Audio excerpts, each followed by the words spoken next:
लोगों को तो पढ़ाते ही हैं, वो इसलिए कि सेल्फ सफिशिएंट रहे, कभी भी फिनेंसेस के कारण हमें किसी पर डिपेंड नहीं करना पड़े। तो एजुकेशन बहुत इम्पॉर्टेंट पार्ट थी। तो इसलिए फिर मैंने, जब मैं ब्रह्मा कुमारी के संपर्क में आई तो कुछ ऐसी भावना जगी कि ये जो ईश्वरीय ज्ञान मिलता है, इससे जो दुखी मनुष्य है वो सुखी बन सकता है और दुख का जो कारण है ना वो मिट सकता है। तो मैंने सोचा ये तो बहुत अच्छी सेवा है। ऐसे हम वॉलेंट्री वर्क करते हैं, नहीं सोशल वर्क करते हैं, वो मैं बहुत करती थी। तो वो सब फिजिकल होता है ना कि आप किसी को पैसे दे दो, अनाज दे दो, या कोई वोंडेड है उसको आप हेल्प कर दो। परंतु मैंने ये देखा कि अगर थोड़ा भी ईश्वरीय ज्ञान मिले तो ये सब तो दुख होंगे नहीं। तो मैंने मन में ये मिशन बना लिया कि जब भी मैं तैयार होंगी मैं इसी तरह की सेवा करूंगी। यहाँ से मेरी समर्पित भावना उत्पन्न हुई। तो फिर मैंने ये सोचा कि मुझे वर्ल्ड हिस्ट्री पढ़नी है, ब्रिटिश हिस्ट्री। जब आप हिस्ट्री लेते हैं ना मेजर, तो उसमें काफ़ी हिस्ट्रीज होती हैं। तो मैंने कहा थोड़ा पता चले कि सिविलाइजेशंस के बारे में। फिर मुझे कॉन्स्टिट्यूशंस है, पॉलिटिकल सिस्टम्स है, उसमें बहुत इंटरेस्ट रहती थी, क्योंकि कम्युनिज्म है, डेमोक्रेटिक है, रिपब्लिक्स है, ये वो। तो फिर मैंने पॉलिटिकल साइंस पे मेजर किया। और फिर उसके बाद और था कि या लॉ करें या जर्नलिज़म करें। तो लॉ क्या तो बहुत लंबा होता है। फिर मैंने जर्नलिज़म किया 2 साल के लिए, और मैं पार्लियामेंट्री रिपोर्टर थी थोड़े टाइम के लिए। और उसके बाद तो क्योंकि जीवन का लक्ष्य ये था कि सेवा करनी है। पर मुझे सबसे बड़ी बात जो ब्रह्मा कुमारी में लगी कि आप जो हैं, जैसे हैं, जिस भी प्रोफेशन में हैं आप कंटिन्यू करिए, परंतु इसके साथ साथ जो स्पिरिचुअल जर्नी है वो भी होनी चाहिए। तो देखो कितना सेंस बनता है ना कि आत्मा और शरीर है, तो आत्मा के लिए भी आप कर रहे हैं, और बाहर के रूप से जो शरीर, उस समय शरीर निर्वाह के लिए काम करने की ज़रूरत नहीं पड़ी, पर अगर पड़े भी तो एक बहुत अच्छा एक संतुलन लगा मुझे। तो इसलिए मैंने फिर 1962 में ये निर्णय किया कि अब मुझे सेवा केंद्रों पर रह करके ही सेवा करनी है। बाप दादा के बाद इस यज्ञ की सबसे बड़ी जिम्मेवारी मुख्य प्रशासिका पर होती है। यज्ञ की प्रथम मुख्य प्रशासिका ममा मातेश्वरी जगदम्बा सरस्वती, फिर दादियाँ। अब ये दीदियों के युग में दीदी आपको नियुक्त किया गया, इस जिम्मेवारी आपको सौंपी गई है। तो दीदी आप इस जिम्मेवारी को कैसे देखते हैं और किस भाव से स्वीकार करते हैं? मैं तो जब से लेके यहाँ आई हूँ तो उस समय सभी दादियाँ थी, बाबा मामा भी थे, क्योंकि मैं 1904 में यहाँ पर आई थी, पहले 1954 में। तो बाबा मामा दादी ये सब थी। उनकी जो शिक्षाएं थी वो मुझे इतनी ऊंच लगती थी। कोई नहीं सिखाएगा जो आज हमें सिखाया जा रहा है, पर मेरे में मैच्योरिटी कहें या रिस्पॉन्सिबिलिटी सेंस बहुत था। तो मुझे डायरेक्ट इनडायरेक्ट जो सिखाया जाता था, आज मैं सोचती हूँ कि मुझे तब से ट्रेनिंग मिल रही थी कि एक दिन अगर आपके ऊपर ये जिम्मेवारी आई तो आप क्या करेंगे। तो मुझे ऐसा अचानक नहीं लगा ना, कि मुझे ऐसा लगा मेरी अपब्रिंगिंग इसी तरह से की गई थी कि एक दिन मुझे जो कुछ मैंने बाबा मामा दादियों से सीखा है, उस प्रथा को, शिक्षाओं को, उनके व्यवहारिक जीवन को, उनके संबंध को मैं और अच्छी तरह से सबके सामने रखूं। देखो, मैं इसको, जब हम ऑर्गेनाइजेशन कहते हैं तो जिम्मेवारी आती है, जब परिवार कहते हैं तो भी जिम्मेवारी है, पर अलग तरह की है। जैसे आप घर में भी देखेंगे तो बड़ी बहन होती है, फिर माँ होती है, दादी होती है। तो मेरे अंदर यही भावना है कि हर एक को प्रभु का प्रेम अनुभव हो, क्योंकि प्रभु प्रेम से एक तो शक्ति रहती है, फिर उमंग उत्साह बहुत रहता है। तो मैंने ये अंदर में भावना रखी हुई है कि मेरी सेवा होगी सबसे पहले तो हर एक को मुलाकात, दृष्टि के द्वारा प्रभु स्नेह का अनुभव हो। तो उससे क्या होगा कि सभी आत्माएं तो पहले तो मेरा यही लक्ष्य है कि सभी की आध्यात्मिक उन्नति हो, और मैं परिवार की तरह ही उनको देख करके, कई ऐसे भी होते हैं जिनको थोड़ा ज़्यादा अटेंशन चाहिए, ज़्यादा स्नेह चाहिए, मैं उनकी तरफ काफ़ी ध्यान देती हूँ, तो परिवार की तरह हो जाता है। फिर हम एक शब्द यूज़ करते हैं कि ये अविनाशी यज्ञ भी है, तो यज्ञ के प्रति जो त्याग चाहिए, जो शुभकामनाएं चाहिए, उसकी भी मैं ज़्यादा सेवा, क्योंकि मेरा शुरू से इस यात्रा में योग पर बहुत इंटरेस्ट रहा, क्योंकि अंदर में गंभीरता हो, शांति हो, प्रेम हो, ये सब सद्गुण होंगे तो बड़े दिल से सेवा भी कर सकते हैं। फिर तीसरा है कि यूनिवर्सिटी है, तो मैं यूनिवर्सिटी में शुरू से लेके बाबा ने मुझे, बहुत अच्छी स्टूडेंट हूँ, मुझे बहुत शौक़ है सुनने का, सुनाने का, पढ़ने का, लिखने का, तो वो मैं कंटिन्यू करती हूँ और मुझे देखकर ज़रूर सबको प्रेरणा आती है। और चौथी बात है कि ऑर्गेनाइजेशन है, तो मेरा एडमिनिस्ट्रेटिव कैपेसिटी अच्छी है, तो वो व्यवस्था को, सिस्टम्स को ऐसे बनाए रखें हम कि हर एक चीज़ जो भी हो बहुत ऑर्गेनाइजेशन हो और अच्छा बैलेंस भी हो, रूल एंड लव और लॉ एंड लव। तो इस तरह से मेरा लक्ष्य है, और मेरा सभी के प्रति संदेश भी यही है कि हम लोग साथी और सहयोगी बनकर, क्योंकि मैंने एक संदेश दिया है कि हम सभी जिम्मेवार हैं, और सबसे बड़ी जिम्मेवारी आपकी अपनी है।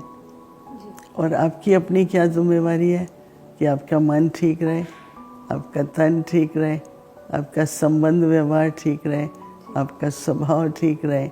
तो अगर आप ठीक हैं तो आप सबको, जो भी आपके पास आएगा तो ठीक कर सकेंगे। ये सबसे पहले हम सबकी जिम्मेवारी बनती है। तो मेरी ऐसी न केवल आशा है, पर मुझे विश्वास है कि हर एक के सहयोग से हम लोग, जो हमारी ये यात्रा है, बहुत बड़ा शिप है, मिलियंस हम इकट्ठे बैठे हैं, तो इसका नेविगेशन ठीक तरह से होता रहे। बाबा के साथ मिल करके, दादी प्रकाश मणि जी 3 बजे उठ के कहती थी, बाबा चलो हम दोनों मिल के यज्ञ चलाते हैं। मैं भी सवेरे उठती हूँ 3 बजे, बाबा चलो आज हम दोनों मिल कर के, साथी बन कर के, मैं आपका सहयोगी बनूंगी, आप मेरा सहयोगी बनकर हम इस कार्य को चलाएंगे। दीदी, हम सभी जानते हैं कि आप 50 से भी अधिक वर्षों से देश और विदेश में, विशेषकर कि अमेरिका जैसे वर्ल्ड पावर कंट्री में आपने आध्यात्मिकता का परचम लहराया, लाखों लोगों के जीवन को दीदी आपने परिवर्तन किया। तो दीदी, यूएस में जो वहाँ की धर्मी है वो इतनी स्पिरिचुअल नहीं मानते, काफ़ी चैलेंजेस है। उस समय पे दीदी बिलीफ सिस्टम और कल्चर भी बहुत ही ज़्यादा डिफरेंट रहा होगा, तो दीदी वहाँ का कोई अनुभव आप हमारे साथ शेयर कीजिए। 1971 से बाबा ने मुझे, जहाँ भी कॉन्फ्रेंसेस होती थी चाहे एशिया में, तो मैं काफ़ी, जैसे बेल्जियम, सिंगापुर, बहुत कॉन्फ्रेंसेस में मैं ही रिप्रेजेंट करती थी ब्रह्मा कुमारी इसको। और मैं ऐसा कहूँगी कि ड्रामा में पार्ट था, तो मैंने इंग्लिश स्कूल में ही शुरू से स्टडी किया, तो उसकी भी थोड़ी हेल्प थी। तो यूरोप के बाद जो है, मैं इनविटेशन मुझे मिला कैरेबियन की तरफ, तो मैं फिर गयाना गई, तो वहाँ काफ़ी हाई लेवल में मिनिस्टर्स, ये वो सेवा होती रही। और उसके बाद कैरेबियन में 4 कंट्रीज़ में सेंटर बनाए। फिर उसके बाद कैरेबियन में दादी प्रकाश मणि जी जब आई, तो उन्होंने यूएसए क्रॉस किया फ्लाइट में, तो बोला ये क्या है, बोला अमेरिका है। अरे अमेरिका में तो सेंटर ही नहीं है। तो मेरे को फ़ोन किया गयाना में कि तुम यहाँ आ जाओ, क्योंकि दिल्ली में रहते थे तो वास्ट एक्सपीरियंस तो होता ही है डाइवर्सिटी का। तो फिर मैं न्यूयॉर्क में आई और हमने थोड़ा सा एक छोटा स्थान लिया। और देखो, हमने ये देखा है कि हर देश में, अभी अमेरिका में 88% लोग भगवान में विश्वास रखते हैं, और हम लोगों का जहाँ भी लेक्चर होता है आत्मा के बारे में, परमात्मा और कर्मा फिलॉसफी, लोग बहुत एंजॉय करते हैं। तो लंदन में भी मैं काफ़ी रही और यूरोप में करीब 13-14 देशों में मैं बहुत सभी देशों में मैं गई ऑलमोस्ट। तो वहाँ हमने छोटे छोटे सेवा केंद्र बनाए, जैसे हॉलैंड गए, बेल्जियम गए, ऑस्ट्रेलिया गए, ऑस्ट्रिया, ऐसे ऐसे कई स्थानों पर, जिनीवा गए। तो फिर क्या था, जब हम 81 में न्यूयॉर्क में ऐसे ही कि यूनाइटेड नेशंस में मेरे को कई संपर्क मिले जब मैं जाती थी कॉन्फ्रेंसेस में। तो वो लोग कहते थे आप आए यूएसए आओ तो आपको यूएन में हम ले जाएंगे। तो उन संपर्क वो सब अमेरिकन ही थे। तो जब मैं यूएसए आई तो उनसे संपर्क किया तो उन्होंने कहा कि आप नॉन गवर्नमेंटल ऑर्गेनाइजेशन बनो और आप लोग तो बहुत अच्छा काम कर रहे हैं। तो हम पहली बार एनजीओ बने। उसके बाद हमको आगे बढ़ाते बढ़ाते कंसल्टेटिव स्टेटस मिलने लगे।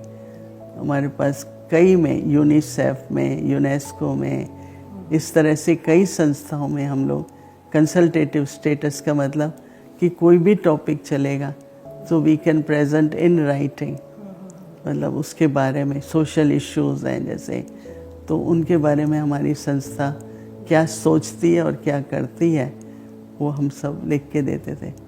तो करते करते अभी हमारे पास यूएसए में 55 स्टेट्स हैं और हम लोग 32 में तो प्रॉपर बड़े सेंटर हैं, पर सभी स्टेट्स में हमारी कोई ना कोई ब्रांच ज़रूर है। तो उसके बाद फिर हमारा लैटिन अमेरिका जाना हुआ, मैक्सिको, कोलंबिया, ये सारे 13 देश हैं स्पेनिश स्पीकिंग, मैं सभी जगह गई। तो ऐसे करते करते कैरेबियन, लैटिन अमेरिका और यूएसए और कनाडा मैंने सेम टाइम पर, जब मैं न्यूयॉर्क आई तो टोरंटो, फिर वहाँ की यूनिवर्सिटी ने मुझे स्पॉन्सर किया कि आप जाओ और हम आपको हर प्रोविंस में 7 प्रोविंस में आप ट्रैवल करके लेक्चर्स करो। तो तब मैं 32-33 की एज की थी, बहुत एनर्जी थी, तो जाते रहे, हर प्रोविंस में गए और अभी तो बहुत सेंटर्स हैं। तो इस तरह से वो सारा नॉर्थ एंड साउथ अमेरिका का अच्छा अनुभव रहा। और 2-3 साल पहले तक तो मैं हर स्थान पर जाती थी, 7 महीने ट्रैवल करती थी। अब बाबा कहते हैं एक ही स्थान पर बैठ के सेवा करो और उसमें भी मैं बहुत खुश हूँ। तो इस तरह से, और अभी हमारे पास रिट्रीट प्लेस है जिसका नाम पीस विलेज है और काफ़ी पॉपुलर है, बड़ा है। और अभी रिसेंटली, क्योंकि इतना फुल रहता है ना, तो टाउन वाले कहते हैं आप कुछ करो, तो साथ में 50 कमरों का एक और प्रॉपर्टी, इसलिए भी मैं जा रही हूँ। उसका भूमि पूजन है, फिर थोड़ा उसको रेनोवेट करना शुरू करेंगे। मैंने तो जब भी मुझे कभी ईस्ट और वेस्ट में, क्योंकि एक तो बचपन से ही मेरे जो लौकिक में फैमिली थी, फॉरेन अफेयर्स में थे, फिनेंस में थे, टॉप पोजीशंस पे थे, तो उस कारण डिप्लोमेट से मिलना, मैं यहाँ भी लेकर आई कई एम्बेसडर्स को, तो उसके कारण वेस्टर्न से थोड़ा एक्सपोज थे। और फिर जो हमारा ईश्वरी कल्चर है, स्पिरिचुअल कल्चर है, वो ईस्ट वेस्ट में एडॉप्ट हो जाता है बहुत अच्छी तरह। तो ऐसे अवसर मिलते रहे और सेवा करते रहे। दीदी, इससे जुड़ा एक और सवाल कि आप कैरिबियाई देशों में भी, यूएसए में भी और अब भारत में भी संस्था की पूरी जिम्मेवारी बाबा ने आपको सौंपी है। तो दीदी, आप इन सभी के बीच में बैलेंस कैसे रखेंगे? आप ज़्यादा समय भारत में रहेंगे या अमेरिका में, या दोनों तरफ बैलेंस रखेंगे? देखो, हर एक की एडमिनिस्ट्रेशन में पॉलिसी होती है। मेरी शुरू से पॉलिसी रही डिसेंट्रलाइज, मतलब मैं अपने हाथ पे कुछ नहीं रखती शुरू से। अभी जब मुझे 3 साल से पता चला कि मुझे ज़्यादा यहाँ रहना होगा, तो हमने अमेरिका में रीजन में और यूएसए में स्पेशली एक 16 भाई बहनों की ट्रस्ट बनाई और उसमें हमने 3-3 को अलग अलग बहुत अच्छी तरह से आप ये एरिया कवर करेंगे। वो लोग हर मंडे को फ़ोन पर और हर महीने 2 में आपस में मिल कर के, और जहाँ उनको क्लियर नहीं होता है या और डायरेक्शन चाहिए तो वो मेरे से ईमेल के द्वारा और फ़ोन से कर लेते हैं। जब मैं वहाँ होती हूँ तो कोई मीटिंग्स अटेंड करती हूँ, कोई नहीं। तो मैंने 2-3 साल से ऐसा सिस्टम बना दिया है सारे रीजन में, रीजनल कोऑर्डिनेटर्स, नेशनल कोऑर्डिनेटर्स, तो वो लोग सारा और बहुत एक्सपीरियंस हो गए हैं हर बात में।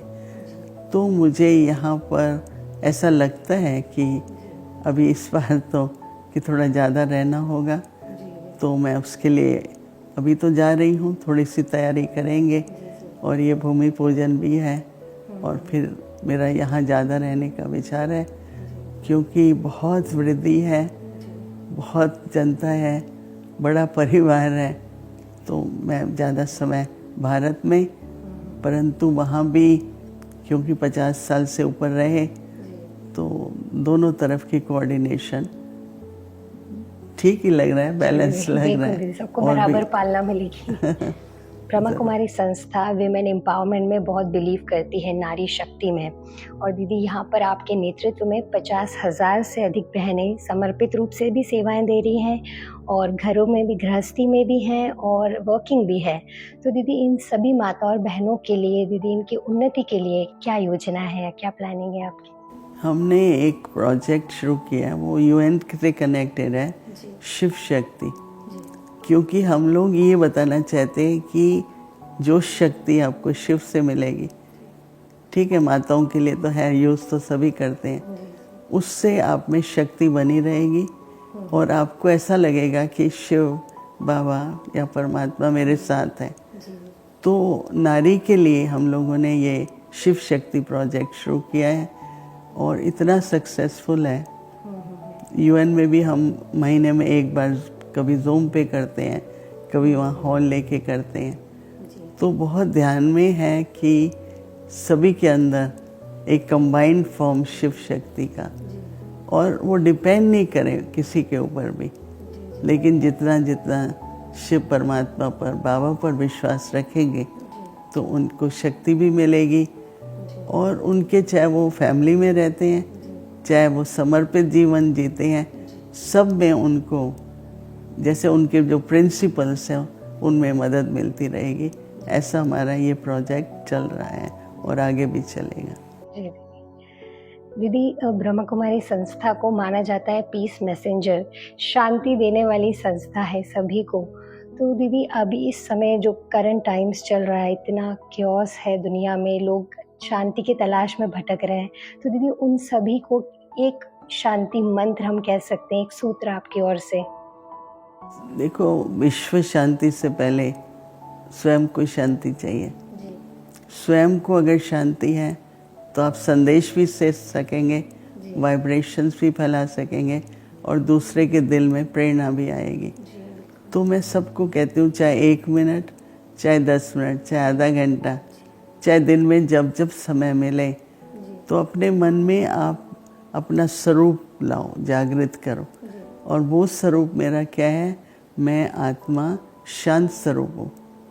सिर्फ मैं आत्मा नहीं हूँ, सिर्फ मुझे मन की शांति नहीं चाहिए, पर मैं शांत स्वरूप हूँ और परमात्मा शांति के सागर हैं। तो मुझ शांत स्वरूप